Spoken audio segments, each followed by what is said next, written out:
It was raining the morning my husband was buried. Not the kind of rain that cleanses or comforts, but the kind that seems to fall with purpose. Heavy, rhythmic, almost deliberate. Each drop hit the chapel windows like a memory I didn't ask to revisit. The old church smelled of dust, wet coats, and lilies gone slightly sour from sitting too long. I walked down the aisle alone, the echo of my heels too loud, too intrusive for a funeral no one cared to attend.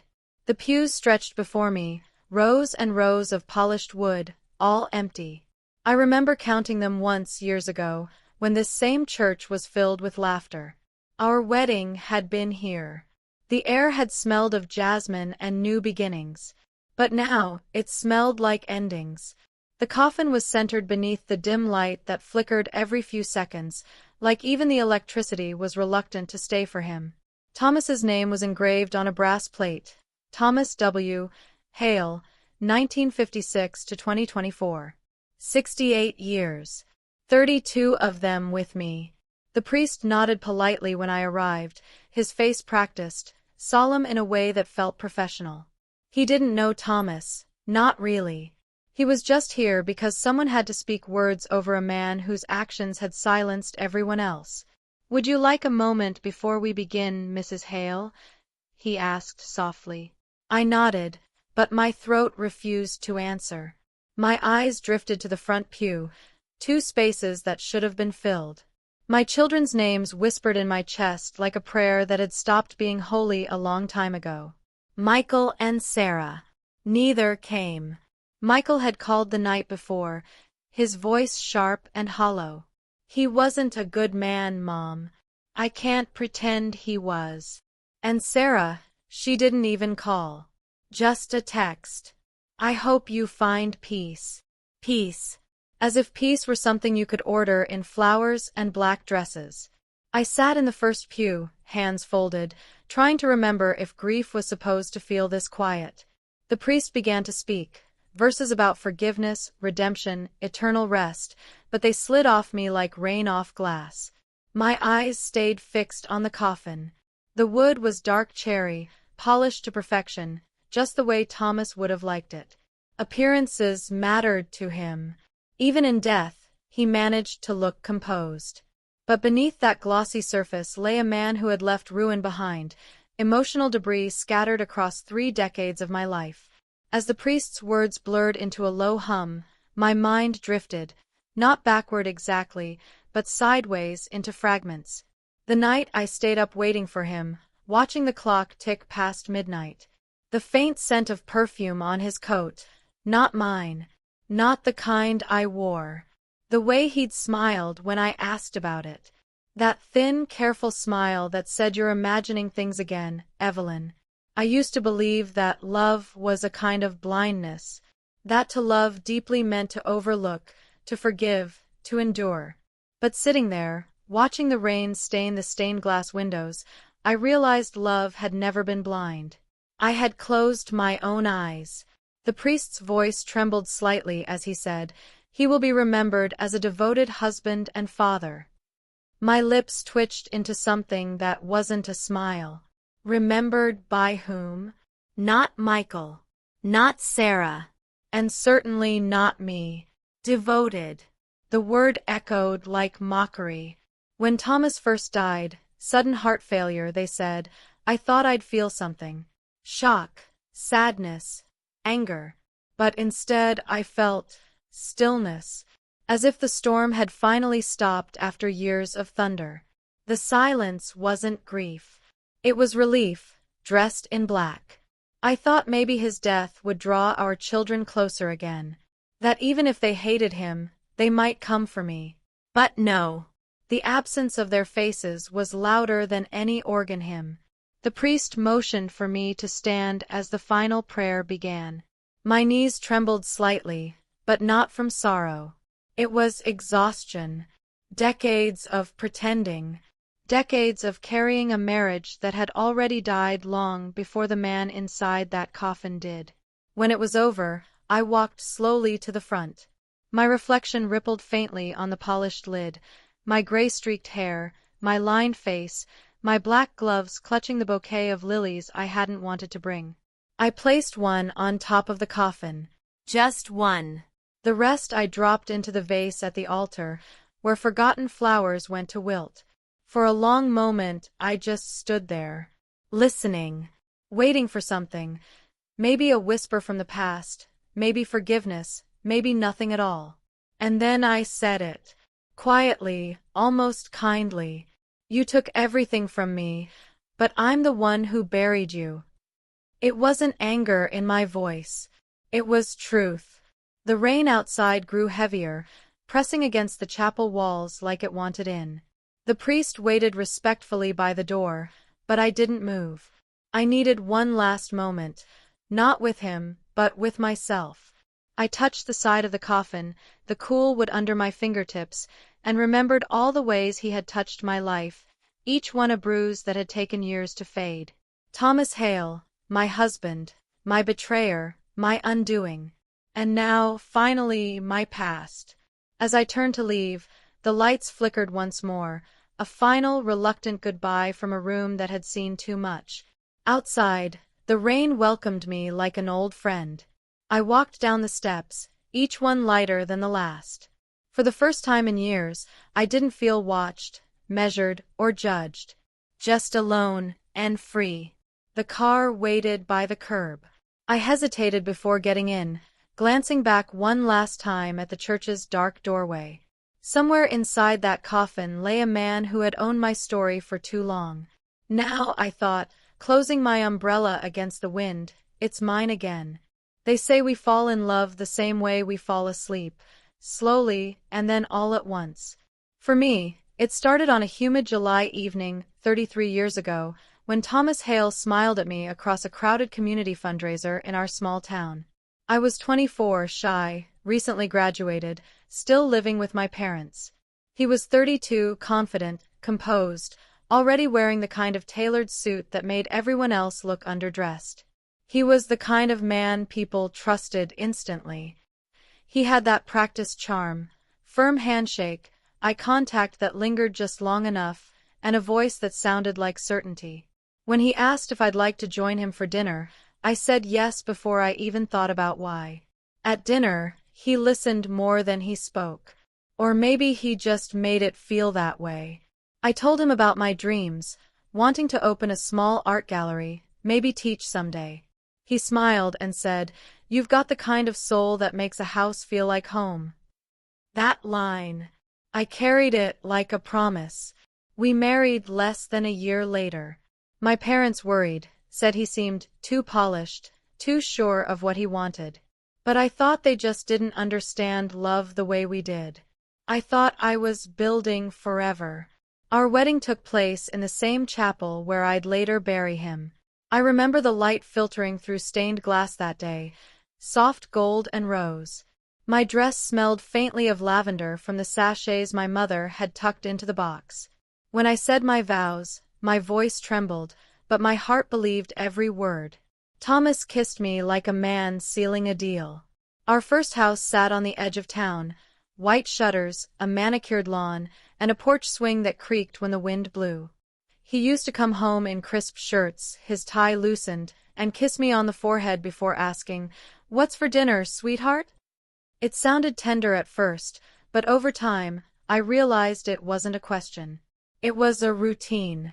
When I mentioned going back to school for a teaching degree, he smiled, that same smile that used to make me melt, and said, "You don't need to work, Evelyn. You make this house beautiful. That's your gift." And so I stayed home. At first, I filled my days with projects, gardening, painting, redecorating. But slowly, the house became my world. Every corner smelled like him, his cologne on the sofa, his aftershave in the bathroom, his shoes by the door. I stopped wearing perfume because he once said it gave him headaches. I switched to his favorite lipstick shade because he said red looked too bold on me. I didn't realize I was disappearing, one small compromise at a time. When Michael was born, Thomas was proud. He took pictures, sent announcements, stood in the hospital room like a conquering hero. But he never changed a diaper, never stayed up for feedings. "You're better at that sort of thing," he'd say, like fatherhood was optional. Then came Sarah, soft, quiet, born on a stormy night. I remember holding her, hearing thunder outside, and thinking this is my purpose. But somewhere in those years, the man I loved became a stranger who lived in my home. His smile grew thinner. His absences longer. He began calling me Evie, only when he wanted something: affection, obedience, forgiveness. There were moments, small but sharp, when I saw glimpses of who he truly was. Like the night I found a receipt for a hotel room in another city, dated during one of his business trips. When I asked, he laughed, actually laughed, and said, "You're becoming paranoid. Do you want to ruin this family over nothing?" I apologized. That was the night I learned to silence my instincts. Years passed. The house grew bigger, the cars sleeker, the parties grander. Thomas became Mr. Hale, respected businessman, community donor, the kind of man who always had the right words and the right smile. And I became the woman beside him, perfectly dressed, perfectly silent. People envied me. "You're so lucky," they'd say. "He adores you." I'd nod and smile while inside, something hollowed out. I told myself I was happy because that was what good wives did. But happiness built on performance eventually cracks. The first time I smelled another woman's perfume on his jacket, it was winter. Gardenia and amber, heavy, expensive, foreign. Not my scent. I'd been cleaning the laundry room, sorting his clothes, when the scent hit me like déjà vu. It lingered on his shirt collar, mixed with faint traces of his aftershave. I remember holding that shirt and thinking, he's not just unfaithful. He's careless about it now. When I confronted him, his face hardened instantly. "You think I don't have clients who hug me, Evelyn? You've really lost it." And again, I apologized. That's what control looks like. It doesn't always shout or hit. Sometimes it just convinces you that your pain is overreaction. By the time Michael turned 16, he had started seeing the cracks, too. He once caught Thomas shouting at me, a cold, cutting argument about money. Afterward, Michael refused to talk to his father for weeks. Thomas blamed me, said I'd turned the kids against him. I stopped arguing, stopped asking questions, stopped hoping. The woman I used to be, curious, passionate, full of dreams, slowly faded into routine. My art supplies gathered dust. My laughter became background noise in someone else's life. And yet, I still tried to love him. Not because he deserved it, but because I didn't know how not to. It wasn't until years later, when I found the email, that everything truly changed. It arrived one afternoon while I was paying bills on the family computer. The subject line read, "You deserve to know." Attached was a photo. Thomas, standing beside a woman half my age, her belly round beneath a summer dress. His hand rested possessively on her stomach. Both were smiling. The message below said only, "He told me you knew." For a long time, I just stared at it, unable to breathe. The air around me thickened, pressing down on my chest. My heart didn't break that day. It simply stopped pretending not to be broken. I printed the picture and hid it inside my dresser drawer. I never confronted him. Not yet. But from that moment on, something in me went silent, not from fear, but from awakening. The illusion had cracked, and all that was left beneath it was truth. The night it all finally broke began quietly, like most endings do. Thomas had been home for 3 days after another of his business trips. His suitcase sat half unpacked in the hallway, the smell of a woman's perfume bleeding through the fabric. Gardenia. The same scent that haunted me years ago. I had learned to recognize it as clearly as I recognized my own heartbeat. He was in his office, talking on the phone. His voice had that low, commanding tone, the one he used when he wanted to sound important. I stood in the doorway, invisible as always, listening. I don't remember the exact words. Just a name. Melissa. And laughter. Soft. Intimate. Familiar. I felt something deep inside me go still. Not shock, not pain, just stillness. The kind you feel when you realize the worst thing has already happened, and now you're simply watching it finish itself. When he noticed me, he didn't flinch. He just ended the call, straightened his tie, and said, "Do you mind, Evelyn? You're standing in the way." Something about the word mind broke me. I walked past him to the bedroom, opened his suitcase, and began pulling things out. Shirts, ties, papers. At the bottom was a small jewelry box. It wasn't mine. Inside, a delicate silver bracelet, engraved with the initials MH. I turned it over in my palm. Melissa Harper. I knew her now. She'd once sent a Christmas card addressed to both of us. A former intern, I thought. He followed me into the room, his tone sharp. "Put that down." "How long, Thomas?" I asked quietly. My voice barely made a sound, but it stopped him cold. "How long have you been lying to me?" He sighed. Not guilty, just inconvenienced. "Evelyn, you're overreacting again.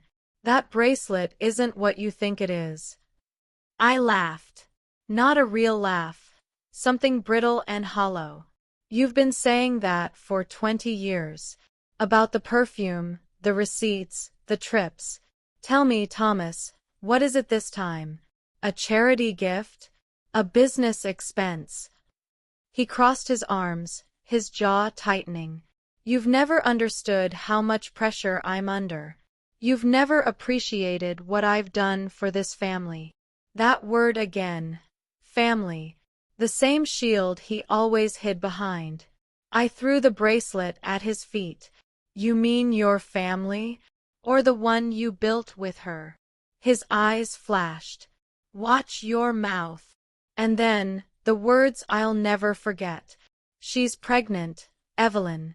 She's giving me what you stopped giving a long time ago. Peace." Silence fell heavy. I could hear the sound of my pulse, the rain beginning outside, the clock ticking on the wall.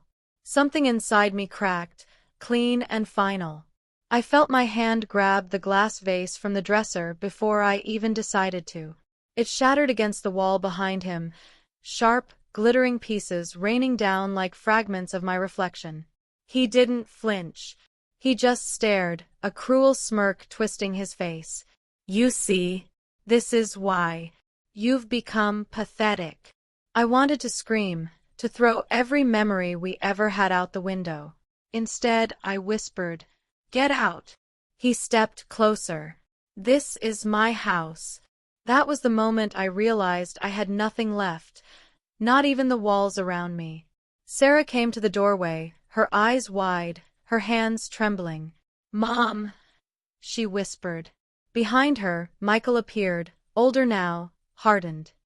He looked at his father with something between hatred and pity. "Go to your room," Thomas snapped. But Michael didn't move. "You disgust me," he said. His voice shook, but his stare didn't. "You cheated on her, and you still stand there like you're the victim." Thomas turned red, his hand twitching at his side. "You don't talk to me like that in my house." Michael walked past him, took my hand, and said quietly, "We'll be fine, Mom. Just don't let him make you small again." Then he left, slamming the door so hard the windows rattled. That night, the house felt haunted. Thomas slept in the guest room. I sat on the floor of our bedroom, surrounded by the shards of glass. The moonlight caught the broken pieces, and I saw my reflection staring back, 1,000 tiny versions of me, none of them whole. I don't remember crying. I just remember silence. A long, aching silence that felt like the sound of my life stopping. In the days that followed, he emptied our joint bank account. Quietly, efficiently, like every betrayal before it. When I went to pay the electricity bill, my card was declined. I called the bank, and they told me my name had been removed from the business holdings I'd once helped build. Every piece of security I thought I had vanished overnight. When I confronted him again, he barely looked up from his coffee. "You'll be fine. I've left you the house. You can manage. You always do." That sentence, "you always do," wasn't kindness. It was dismissal. And I did manage. For weeks, I walked around that big, empty house like a ghost, trying to remember who I was before him. I found old photo albums, our wedding, the kids' birthdays, trips that were supposed to mean something. In every picture, he stood in the center, smiling like a man who owned the world. I stood beside him, half a step behind, smiling because I was supposed to. One night, I caught my reflection again, this time in the bathroom mirror. My hair unkempt, eyes red, face older than I remembered. I reached out to touch the glass, and it trembled slightly beneath my fingers. "You let him take everything," I whispered. "Even you." And then I did something I hadn't done in years. I screamed. Not words, just sound. The kind that comes from a place beyond language. The mirror cracked under my palm, splintering down the middle. Blood welled at the edge of my hand, warm and bright. I watched it trail down the sink, mixing with the water, swirling pink before disappearing. That night, I packed a single suitcase. No note. No explanation. Just the bracelet, the one that wasn't mine, left on the kitchen table beside his morning newspaper. When I walked out the front door, dawn was breaking. The air smelled like rain and endings. I didn't look back. I couldn't. I wasn't running away. I was leaving the ruins behind. I didn't know where I was going yet, but for the first time in decades, the uncertainty didn't scare me. It felt like freedom, raw and painful, but real. The sea was gray that morning, calm but endless. I had driven for hours with no destination, following the road until it ended at a small coastal town I didn't know. My hands ached from gripping the steering wheel too tightly. My wedding ring still rested on my finger, though I couldn't remember why I hadn't taken it off. Maybe I wanted it to witness the silence. The motel was nothing special. Chipped paint, a flickering sign that said Ocean Rest. I booked a room for one night, then another, until the clerk stopped asking how long I'd stay. At night, I listened to the sound of the waves, steady and patient, like something ancient reminding me that life continues, whether we're ready or not. For the first few weeks, I barely spoke. I'd walk along the shore at dawn, barefoot, the cold water biting at my ankles. I'd collect seashells I never kept. I'd watch couples holding hands and wonder if they knew how fragile love could be. Sometimes, I caught myself imagining Thomas standing beside me, his hands in his pockets, smiling that false, easy smile. But when I blinked, he was gone. Just wind and sea spray. I spent my afternoons in a small cafe overlooking the ocean. The waitress, a woman named Clara, probably my age, would always smile and bring me chamomile tea without asking. One day she said, "You always look like you're waiting for someone." I smiled back. "Not anymore." She nodded, like she understood more than I'd said. "Then maybe you're waiting for yourself." That sentence followed me for days. Waiting for myself. I'd spent so long being someone's wife, someone's mother, someone's forgiveness, that I'd forgotten what it meant to simply be me. One evening, the sky was bruised with storm clouds, and the beach was nearly empty. I sat on the rocks, letting the wind whip through my hair. I took off my wedding ring and held it between my fingers.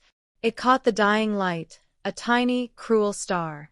I remembered the day he gave it to me, how my hands trembled as he slipped it on, how I'd thought it meant forever. But forever had turned out to be a prison sentence served quietly in our own home. With a deep breath, I stood, walked to the edge of the tide, and threw the ring into the water. It didn't make a sound, just disappeared, swallowed whole by the gray sea. I half expected to feel relief. Instead, I felt weightless. Empty, but not broken. Like I'd finally put down something I'd been carrying for a lifetime. In the following weeks, I started working at Clara's cafe. It wasn't much, serving coffee, wiping tables, but it gave me purpose. People started recognizing me. "You're the quiet lady who watches the sea," they'd say. Sometimes, at night, I'd write in a journal I bought from the convenience store. It began with letters I'd never send. "Dear Thomas, I hope she knows the man you are, the man I helped build, the man I had to bury long before the world did." Then, slowly, the letters turned inward. "Dear Evelyn, you survived. You still wake up. You still breathe. That is enough." Months passed. The scars on my hand from the broken mirror faded, but I traced them often. They reminded me that pain could be visible, that healing wasn't about hiding what had been broken. One afternoon, as I was cleaning a table by the window, a young couple sat down, laughing, touching hands, sharing dessert from the same plate.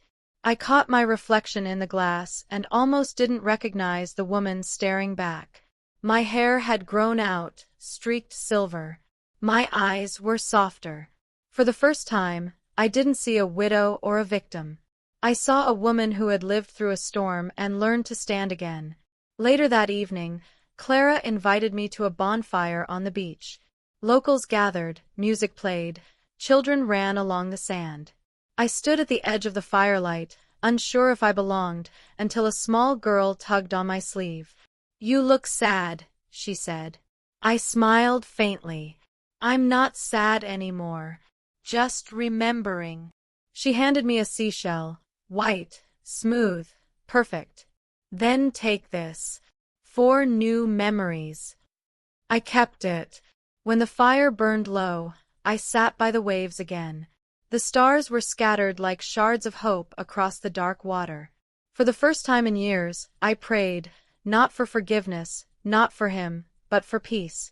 And somewhere deep inside, I felt it, small, fragile, but real. One night, months later, I received a letter. It was from Sarah. Her handwriting trembled, her words uncertain. "Mom, I heard about Dad. I don't know how to feel. Part of me hated him. Part of me still loves him. But mostly, I miss you. Can I come see you?" I read it 3 times, tears falling onto the paper. Then I wrote back. "Yes, come find me by the sea." When she arrived, she looked older, harder, yet vulnerable. We walked along the shore together in silence. Finally, she said, "I didn't come to the funeral. I couldn't. I hated what he did to you. And to us." I took her hand. "You don't have to explain. We both buried him in our own ways." The waves crashed softly nearby, steady and forgiving. For the first time, I realized that forgiveness wasn't about him. It was about freeing ourselves from the ruins he left behind. That night, Sarah fell asleep in the motel bed beside me, just like when she was a little girl afraid of storms. I stayed awake, listening to her breathe, thinking of all the things I'd lost, and all the things I was starting to find again. When dawn came, the horizon blushed pink, and I whispered into the quiet, "I survived you, Thomas. And that's enough." The sea answered, a whisper against the shore. And for the first time in a long, long time, I believed it. The sea had become my calendar. Days didn't pass, they flowed. Mornings smelled of salt and coffee. Nights hummed with crickets and soft laughter from the cafe's porch. I began sketching again. Nothing special, just the curve of the horizon, the way light touched water. Clara said I had an eye for sadness. I told her it wasn't sadness anymore. It was truth. It was around that time that the past found me again, not through memories, but through a name. Michael. I hadn't heard his voice in over a year. The phone rang one evening, while I was cleaning up the cafe. His voice came through the static, hesitant but familiar. "Mom." For a moment, I couldn't speak. His tone was softer than I remembered, stripped of the anger that had burned between us for years. "I didn't know where you went," he said. Sarah told me you're by the ocean. I needed to breathe, I whispered. There was a pause. I was angry at Dad. Angry at you. I thought you let him ruin everything. But I see now you were surviving him. His words broke something in me, but in the best way. I realized that my silence had never protected anyone. It had only taught my children to bury their pain too. We talked for hours that night, about the house, the debts, the lies that had tangled through our family like weeds. He told me about the woman Thomas had been seeing when he was still alive, the same woman who now claimed part of his estate. That name, that woman, snapped something awake in me. I'd left my old life behind, but it was clear it hadn't finished with me. Let her have the money, I said softly. I already took back what matters. But I knew that wasn't entirely true. What mattered most was peace and truth, and both deserved to be witnessed. Over the next few months, I began to rebuild not just my life, but my purpose. I rented a small apartment near the cliffs, painted the walls soft white, filled the windowsills with seashells and wildflowers. And then I began writing. Not letters this time, a memoir. I wrote everything. The charm that blinded me, the subtle cruelties, the affair that hollowed me from the inside out. I wrote about the night I broke the mirror and the day I threw the ring into the sea. It wasn't revenge. It was testimony. Each word was a reclamation. Each paragraph a quiet rebellion against the silence that had swallowed decades of my life. Sarah and Michael visited often. They read drafts over cups of tea, sometimes crying, sometimes laughing. "Mom," Sarah said one evening, "this could help so many women." I looked at her, her strong posture, her wary eyes softening, and realized that she no longer looked at me with pity. She looked at me with pride. One day, a lawyer called. Thomas's estate was finally closing. The woman he'd left everything to had filed claims against our old home, but there was a clause, one he'd overlooked. The house was still in my name. I almost laughed when I heard it. The same house where I'd once been a ghost, walking through rooms that smelled of betrayal. Now it was mine again, not because I fought for it, but because fate had decided to return what was owed. I drove there the following week. The gates creaked open, overgrown with ivy. Dust coated the windows. Inside, the air smelled of time and ghosts. I walked through every room. The kitchen where I'd cooked his favorite meals, the study where he'd whispered into the phone, the bedroom where my heart had broken quietly night after night. It didn't hurt anymore. Not in the way it once did. The memories felt distant, like watching an old film where I no longer recognized the actors. I found his photo albums, the ones he'd hidden from me, pictures of him with her, vacations I never knew about. For a moment, anger flickered, but it didn't burn. I simply closed the album, placed it in a box, and whispered, "Keep your ghosts." Then I did something that surprised even me. I turned the house into a retreat, a place for women like me, women who had been silenced, shamed, or forgotten. Clara helped me design the space. Sarah brought her art students to paint the walls. We called it the Lighthouse. On the first morning it opened, I stood at the threshold as sunlight poured in.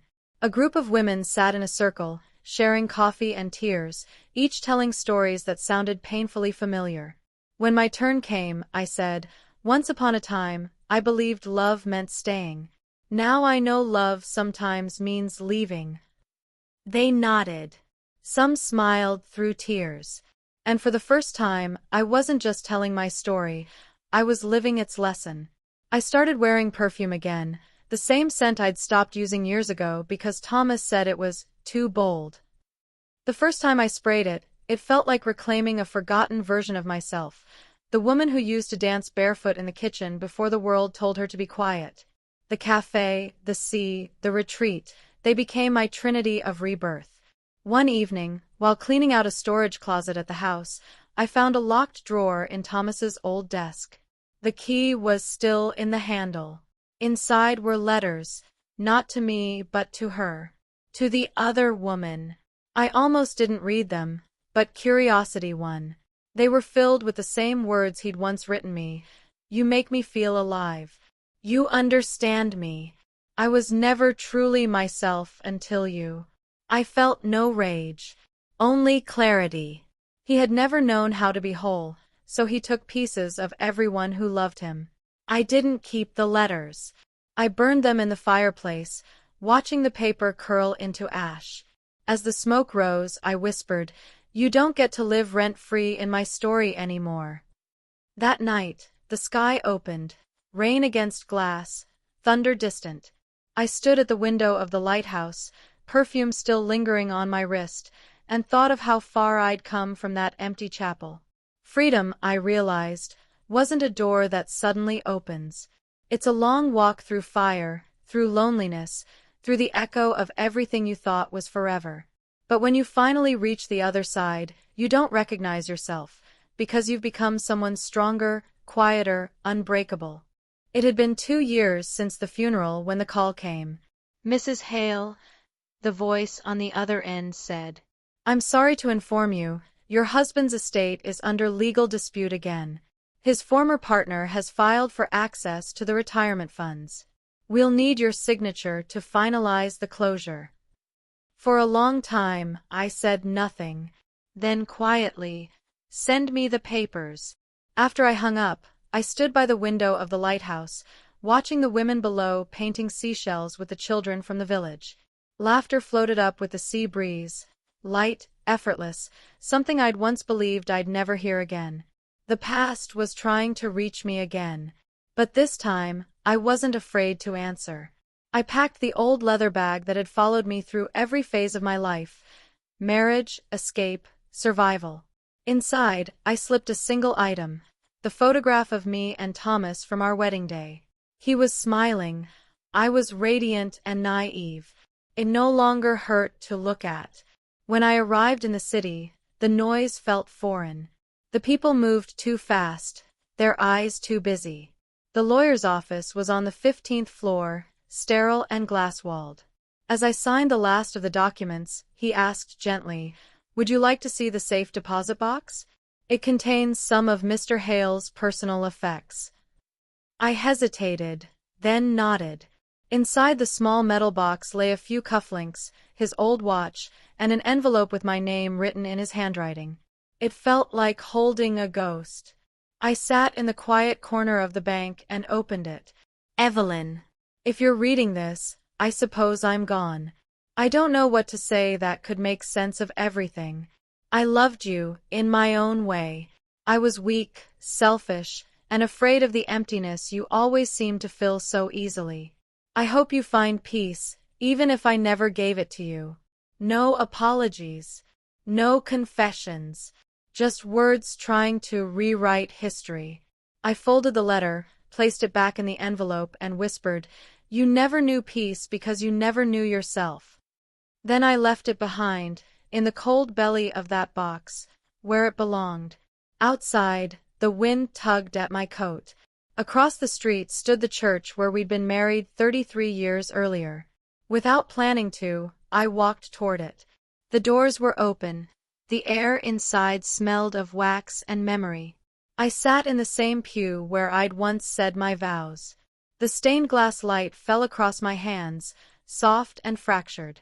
I didn't pray. I simply breathed. For the first time, I felt him not as a wound, but as a lesson, one written in scars and silence.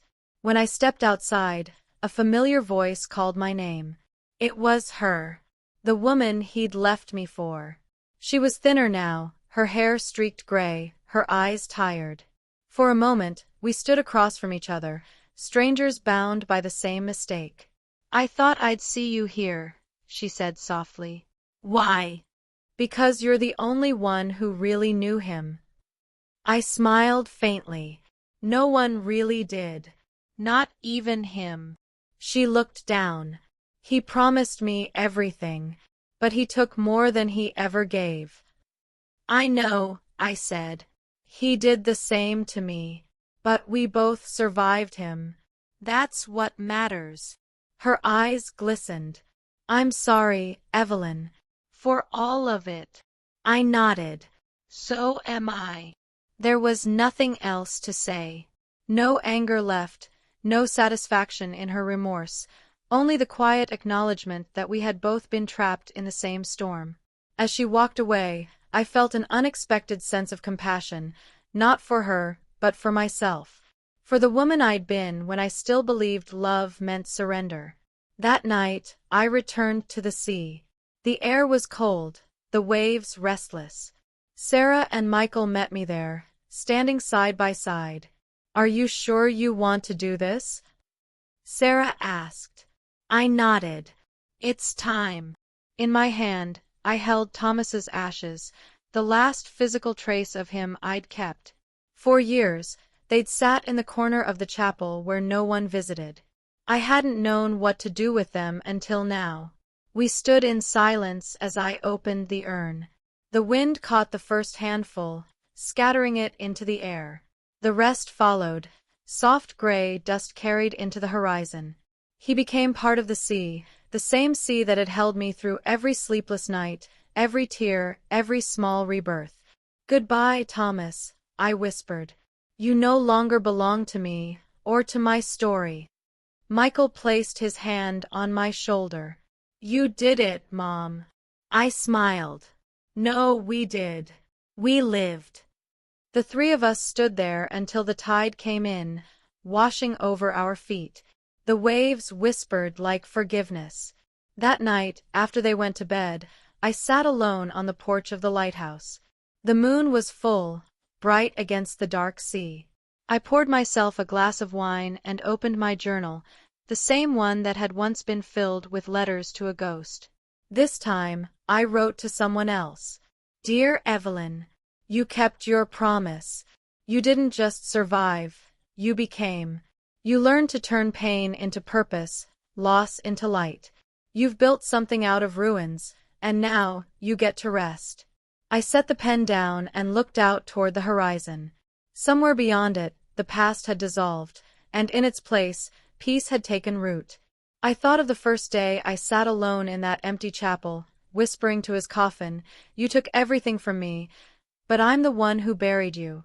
And I realized now what I couldn't then, that burial isn't about death. It's about release.